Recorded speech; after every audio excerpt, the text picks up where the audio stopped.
Well, I have been itching to do one of these for quite a while, so boys and girls, put on your art pants, because we're gonna get designing. Now, we could just pick a class to design weapons for that I think looks cool, but I'm a very indecisive fricker, so we're gonna spin the wheel.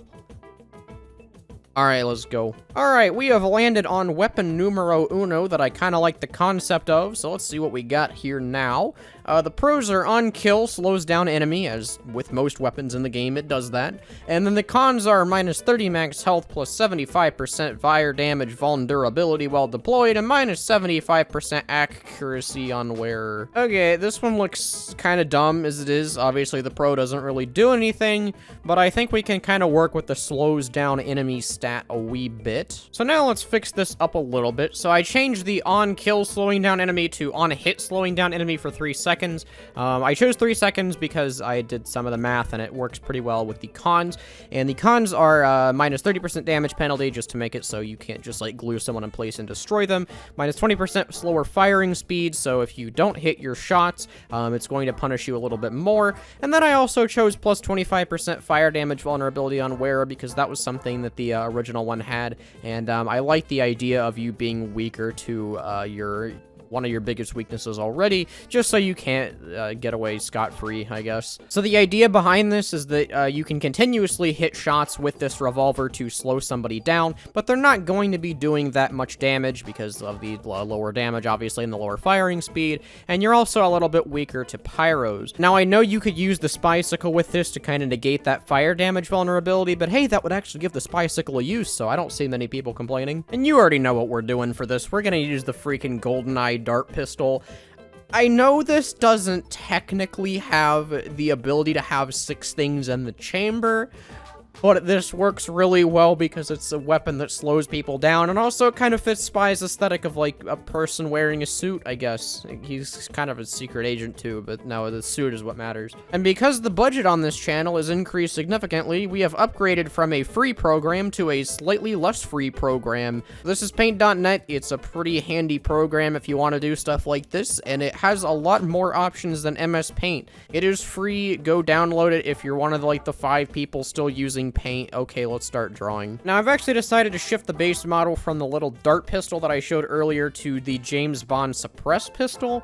I don't know if it does exactly the same thing, but I think it's a little bit more believable to be able to hold, like, 6 bullets. I guess the soldier does the same thing. I don't know what I'm really complaining about. And honestly, I'm kind of struggling to find a reason not to just copy this design verbatim. The James Bond gun is such an iconic design that I think changing it up a whole lot is going to kind of lose the original reference, I guess. Now, the main part of this gun is, in fact, silver, but I'm not going to sit here and try to draw all the, like, highlights and stuff.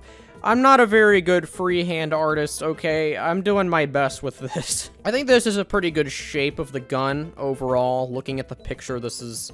I mean, it could be a little bit better, but again, we're trying to avoid copyright. We're just going to assume that all the mistakes I'm making are completely intentional for the sake of Valve not getting sued. And I think for the main shape of the gun itself, this is looking pretty good. I'm going to have to shrink this down to add the suppressor, but that's the nice part about Paint.net is that it's really easy to do that without, like, freaking up everything else. Before I do too many details, let's kind of shrink this a little bit so we have some room for the suppressor. Okay.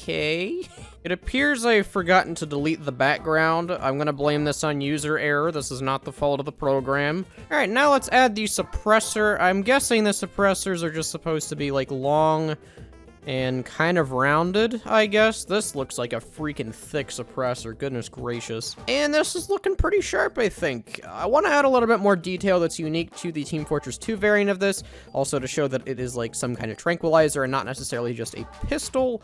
And also I want to incorporate team color because I'm an absolute sucker for team colored weapons, and yes, I have to include that however I can. And my first thought on how to do this is a little barrel, or like the end of the suppressor being team colored. Now, not only does this kind of have like a toy gun-ish feel, because again, it's not shooting real bullets, or at least if it is, it's like tranquilizer shots that are definitely a real thing. But it also kind of gives it a little bit more personality, and it literally isn't just James Bond ripoff. Because ultimately, this is supposed to be a reference, not just something plucked straight from GoldenEye. And I think this gets the job done. It's pretty subtle, but it has some visual cues that tell the player, like, yeah, this is what it does. I don't know, it just gives it personality or something. I'm not like an artist. Now let's add some final bits and bobs here that allow this to be a little bit more detailed, mainly so I can feel better about myself when I bring out the final screenshot. And if any of you out here are like massive GoldenEye nerds, or really like James Bond in general, feel free to let me know all the things I did wrong in portraying the character of James Bond, because I actually would be curious of like how this stacks up. I never really have watched James Bond to any great degree, and kind of learning more about what I'm actually doing would be very helpful. So now, just to give it that final bit of personality, I'm going to draw the little spy emblem in team color on here. I think kind of some reference to the spy, at least, would be helpful, and we'll just do something really, like, quick and easy. And I'm aware this is not perfect, but for all intents and purposes, I am going to call this a completed design of the weapon. So, let's give this a name. I think, should we take the obvious route of naming this something Bond-related, or could we get a little bit more, like, clever with it? We'll just do Bond. Oh my god, there's so many puns that I could make with this. Like, I'm thinking, first of all, we have a pun on 007, which is 009, which is, like, referencing the spy being the ninth class. The man with the golden gun is the one that I was looking at here, and we could do, like, the man with two N's with the golden watch or something funny. Like, there are so many possibilities with this one. So what I'm honestly going to do, I'm just gonna have this be a community vote.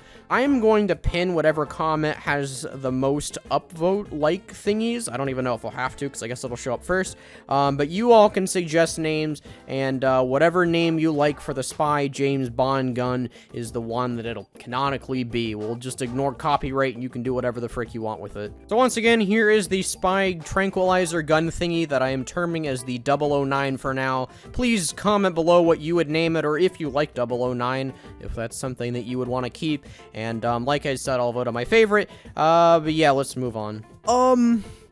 Okay, this is one that naturally generated. I'm literally not even changing this. This is honestly probably the best I've ever seen this do. This is like such an interesting concept. Probably, it's very extreme, but it's probably balanced.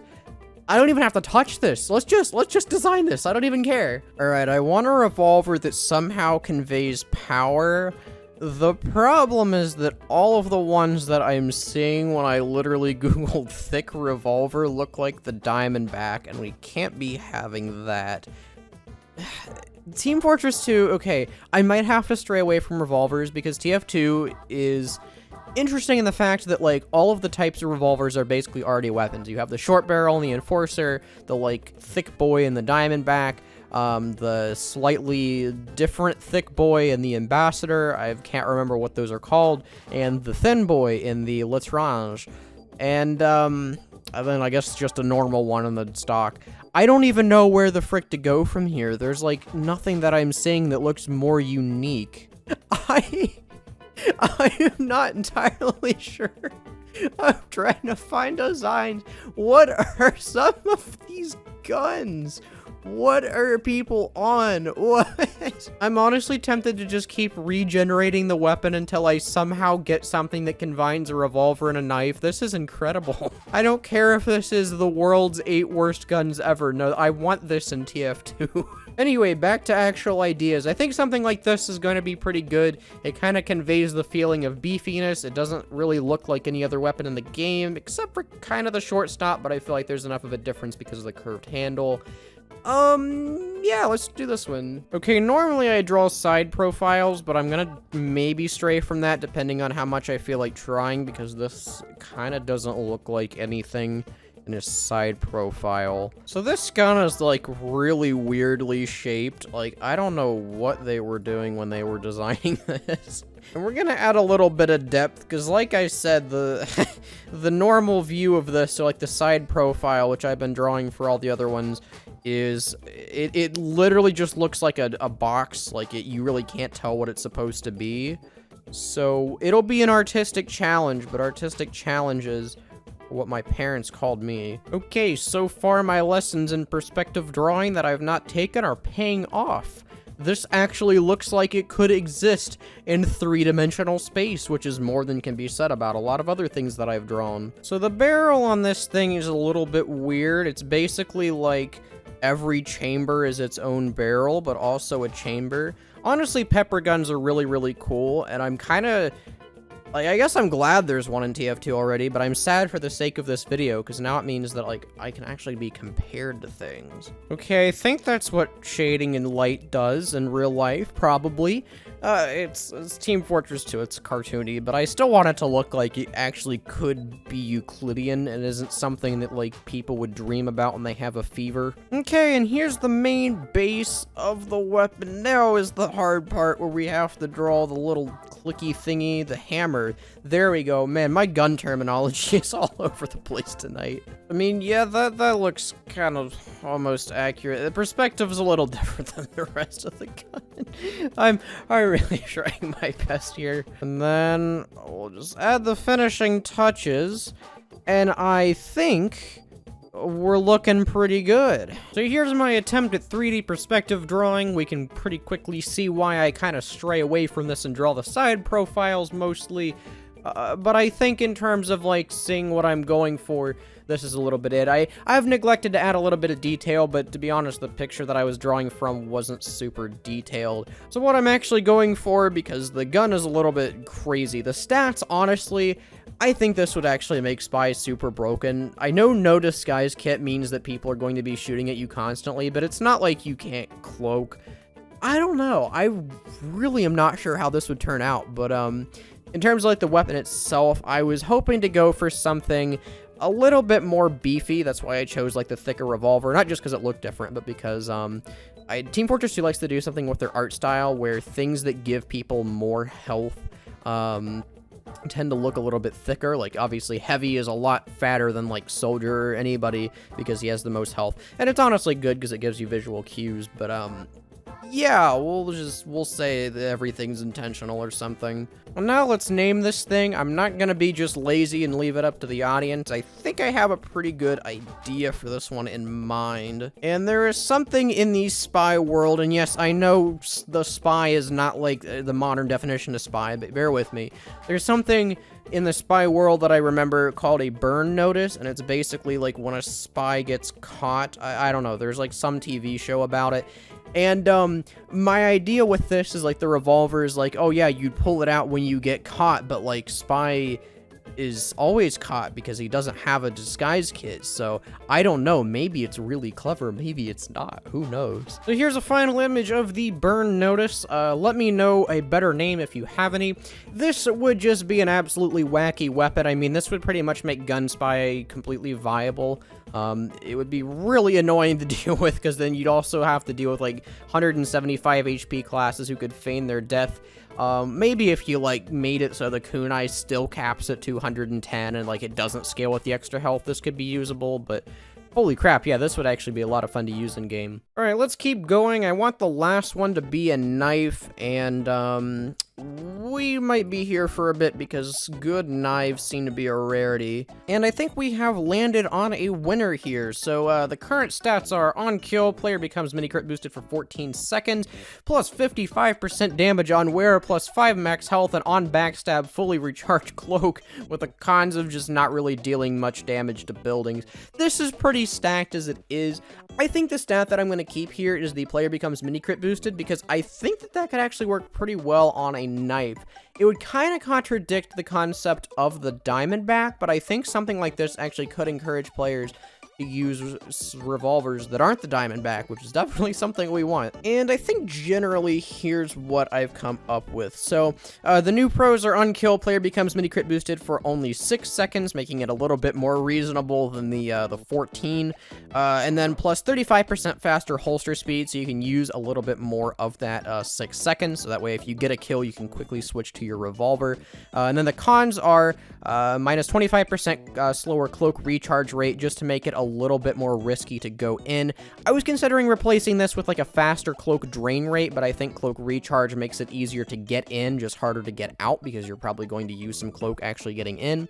And minus 50% damage on normal hit isn't a stat that's been in Team Fortress 2 before. All of the knives consistently do 40 damage on hit, but I think it might be interesting to kind of lower the amount of butter knife kills you're getting and really make it so you're relying on your revolver a little bit more. And kind of the idea is that instead of like getting chain stabs, you could get one stab on like somebody who's not paying attention, and then have a little bit less of a risky engagement, because you could kind of gun down people with whatever weapon you wanted, and it would work a little bit better with like the Lestrange, the stock, and kind of, I guess the Diamondback and the Ambassador are still different options for other knives, but like for the Lestrange, the stock, and the Enforcer, at least, this would be really good. And now let's start designing this. I am not entirely sure what to do here. Let me actually look at what Spy has, because I have an idea and I want to make sure it's not too similar to anything. Ooh, yeah, the Eurotunnel Reward and the Big Earner have a similar silhouette. Okay, maybe we'll choose something different then. I literally have no idea what this is, but it looks kind of cool and different than all the other knives, so we're gonna use it. So first of all, if we make the wood handle a nice color of this yellow, it's, I guess, kind of like the tan, it's gonna be really helpful because it's not exactly something that's present in a lot of other knives in the game. Most of them have darker handles. And again, we just want to make something that's differentiable, and also make it so it's like you can tell that it's supposed to do less damage. And this is actually going to be pretty quick to draw because there's not a lot to this one. Really, it's just a handle and a blade. And one thing that I was noticing when I was looking through some of the spy weapons and kind of thinking about designs for him is I mentioned in the last video that I did on this that Team Fortress 2 likes to do something where they make a lot of their weapons kind of like run down and decrepit. And Spy doesn't really have that problem because, I mean, Spy is a mana class. He ain't using no like tape together thingy. It's interesting how they've really carefully considered design in their weapons a lot more than I initially thought. And actually, doing this has been a really interesting experiment of how they actually have like managed to accomplish some stuff. And honestly, I feel like it's like cheating because I've not really done that much work with this, but I think this like really does look like something the Spy would have. The Spy's weapons are pretty simplistic, which is, again, he's like a mana class. He's not going to use, like, these crazy things. He just wants to get the job done and do it quickly. So I actually have an idea of what we could do, but I'm not even going to attempt to draw it because I think my brain would actually rip in half. And that is engravings along the blade of the knife of something. I don't know exactly what. But just pretend, right, that there are going to be these, like, huge, cool engravings just, like, along the blade. We'll act like there's something fancy. And, you can fill in the blanks yourself of what may be on here. This is not it being scratched. This is intentional. But yeah, outside of the engravings that could definitely, use some work, I think this is a pretty solid final design. Again, it's nothing super crazy. This is like basically the opposite of what I just drew because the last one was like this crazy thing with perspective. This is basically two shapes, but I think this fits the Spy's style pretty well. And I took like a little bit of inspiration on the color scheme from the Lestrange. And then there's also some like knife image that I was kind of referencing, but I think this does convey the idea of like a knife that doesn't do a ton of damage, but would generally, I guess, still work. The name for this one is probably going to be difficult. I'm honestly not entirely sure how we could convey the idea of like somebody who relies on a gun and make it sound significantly different than the sniper.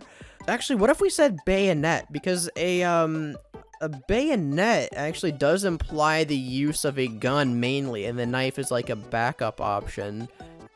So yeah, this French word for bayonet here this actually might be worth it. We could probably think of something a little bit more clever, but I'm not gonna put in the effort to, like, learning French just so we can get a very slightly better name. So here's the final image for the bayonet. Again, name pending. Names just seem to be the death of me here. Yeah, let me know what you think of not only the designs and the names for the weapon, but also the stats themselves. I think we got a pretty interesting batch here, and I know the first one wasn't the most original, like the tranquilizer gun's been done to death for Spy, but I think kind of the take that I had on it, I'm hoping is a little bit more unique. I'm sure someone on the workshop's done it. But yeah, thank you for watching. This is probably going to be one of the last videos that I do on this weapon generator.